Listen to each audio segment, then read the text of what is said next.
Hello. Welcome to another episode of Lost Legations. I'm your host, Brother Mike. Thank you guys for following us on all our social media handles, and thanks for listening to us wherever you get your podcast. Please, if you've not left us a review, go ahead and do that, especially if you're on Apple. Please leave us a review in the review section. It goes a long way. Happy Father's Day to all the fathers in the house. Today we're going to be talking about the dichotomy of fatherhood. It's a two-part problem. One of them being the government and societal perception of fatherhood. The second problem is actually more of a self-inflicted. According to the recently completed US Census, 19.5 million children, 1 out of 4, live without a father in the home. Basically, fathers are not around. You might want to ask yourself, why aren't fathers around? What's going on? And this is not an episode where we'll unpack all of that, but we can begin to talk about these things so we can better appreciate fathers, especially in light of the fact that today is Father's Day.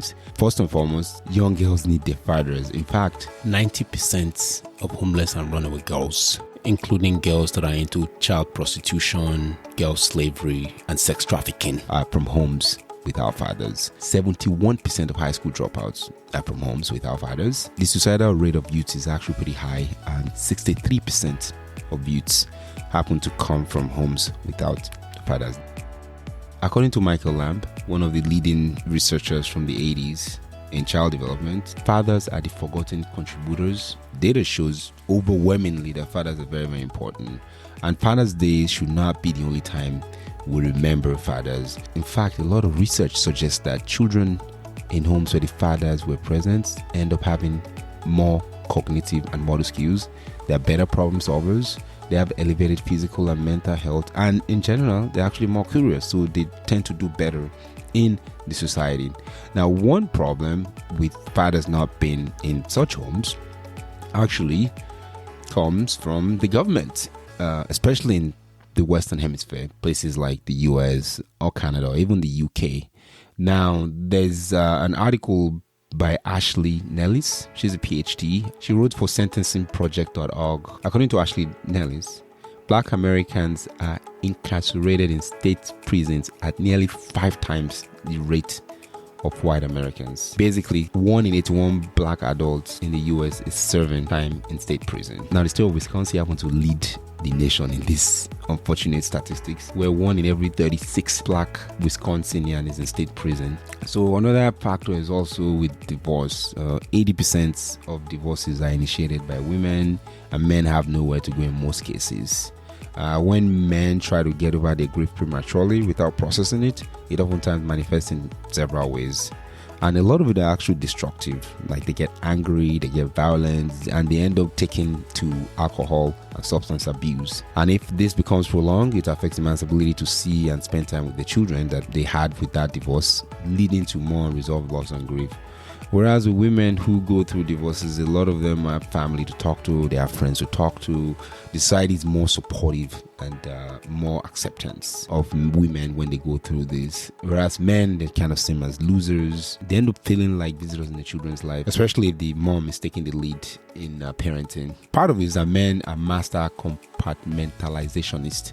So basically, men compartmentalize problems. Now, that's good because that helps us solve problems. And it also helps because that's how men work and function in society, in their jobs, in their day-to-day life. So they just compartmentalize things and say, well, this belongs here, and that really hurts them not able to better integrate in a situation like divorce, as well as in the criminal justice system. Speaking of the justice system, most men do not know they have children because the laws allow women to have kids and not even tell the man if they don't want to.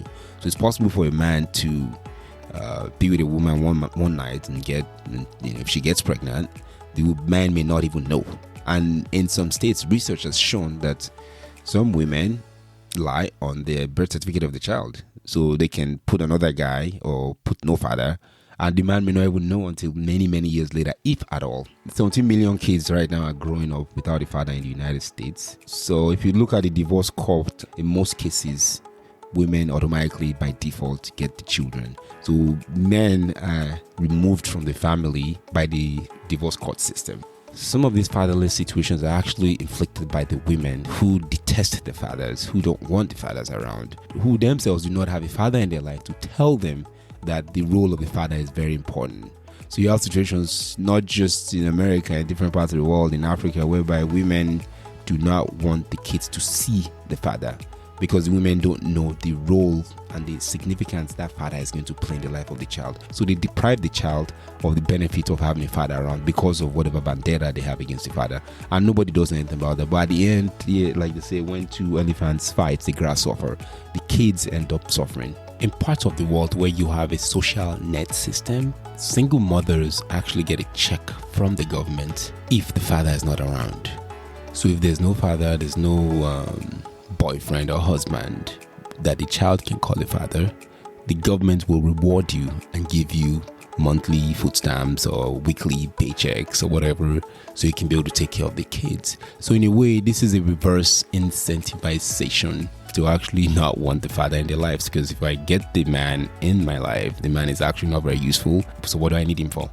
I'm better off just taking a government check and not having a guy in my life if I know the check is steady and the check is consistent. The mom does this, but the kids end up paying the price of not having a father around. Then later on, the kids get older and they're like, where's my dad? They start asking questions, and ultimately the kids end up finding and knowing who their father is. There's something called the tender year doctrine, which says that children under age 4 automatically go with their mom. So if a man is lucky, get the visitation rights every other weekend. Custody orders and paternity laws have not actually been favorable to men. Between 1960 and 2016, the number of children living without their fathers tripled. Now it's at 23%. So that's about 1 in 4 children are living without their fathers.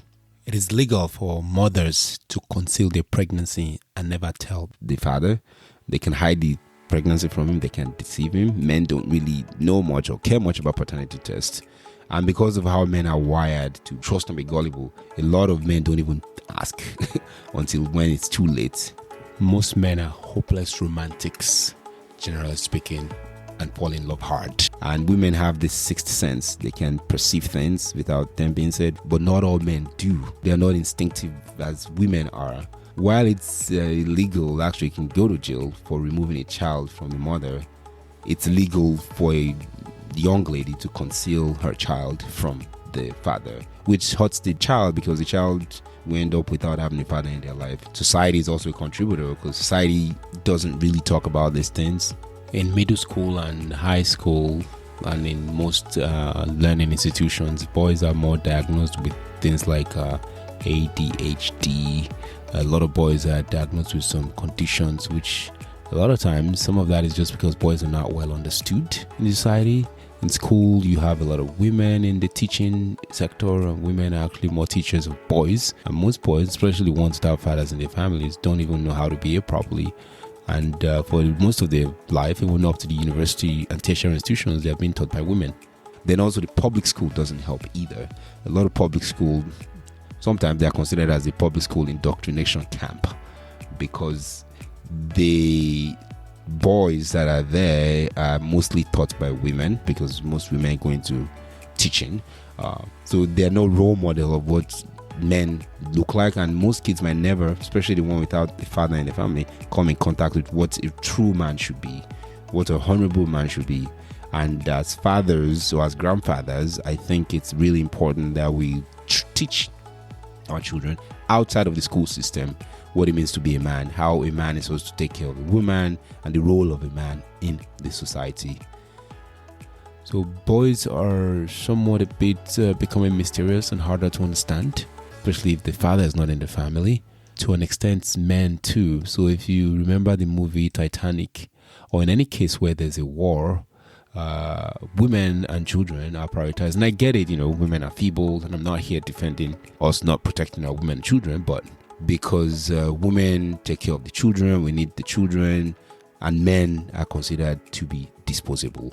Again, with today being Father's Day, I feel like we can talk about men and how to better protect men. Men in society are getting to a point where they're more disposable. Black men are getting locked up left and right, getting killed in daylight in the West. So these are real issues. Today's Father's Day, and this is just, again, shout out to all the dads in the house, shout out to all the dads in the building. We appreciate you. I myself am a father, and I have a lot of friends that go through these challenges. I have a lot of friends who are dealing with the society. I have a lot of friends who are dealing with the divorce court system.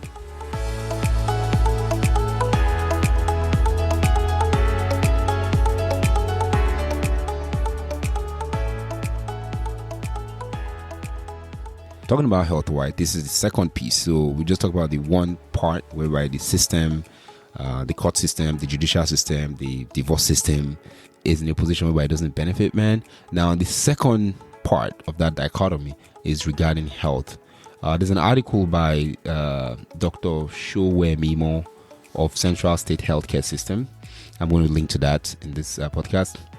Heart disease is number one killer of Americans. But if you notice, since the 1970s, the rate of heart disease has been steadily decreasing among white Americans. However, the rates are not decreasing among African Americans.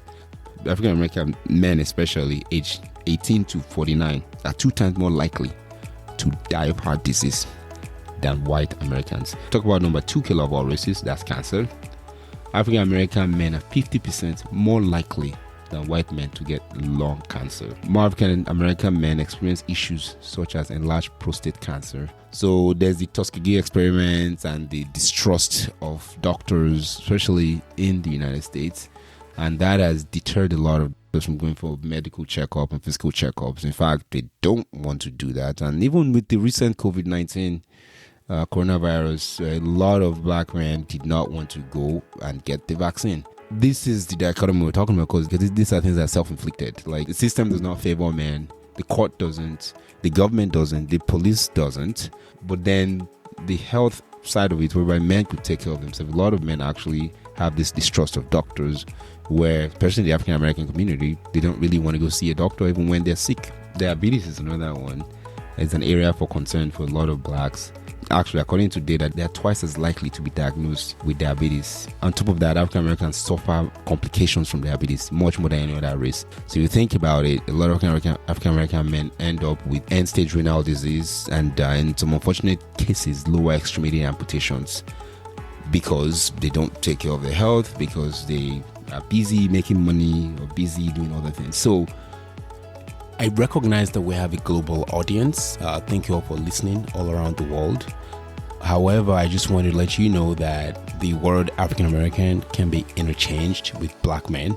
So if you are not in America, but you're of African descent, this applies to you. It's just some of the data we use is from the USA.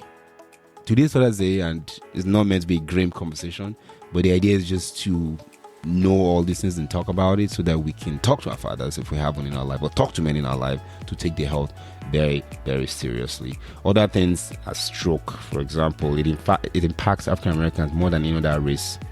Even at a younger age, sadly, they are twice as likely to die from stroke than Caucasians, and are more likely to become disabled and experience difficulties with daily activities if they were to survive a stroke as black men. It's kind of sad that this is happening, but a lot of men are not paying attention because they're busy working, they're not taking care of their health. Another one is alcohol consumption. Like, people, especially in the African American or African community, drink a lot. Or moshayo, hard liquor, like things that really, really damage your liver and your kidney. And these substances are toxic, and excessive use of alcohol destroys. But most men turn to that because of the other issue that I highlighted, which is the government, the society, the wife, the divorce court, and everything. So there's nothing else to turn to. Instead of turning to friends and other method of coping, men use substances that actually end up making the health worse. There's also the use of drugs, hard drugs. That's all I have for today. Thank you for listening. Please follow us on Twitter if you're not already following us on Twitter. And a big happy Father's Day to you all, wherever you are. Sorry, this was a little grim.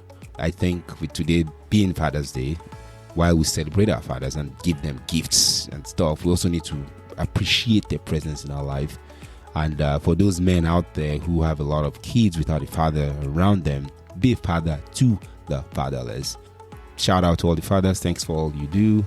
It's very important. We need fathers. And if you know a father, just turn around and wish him a happy Father's Day and let him know that you really, really appreciate him being there.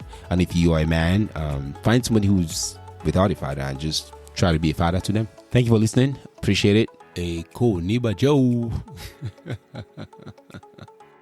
We'll catch you next one. Bye.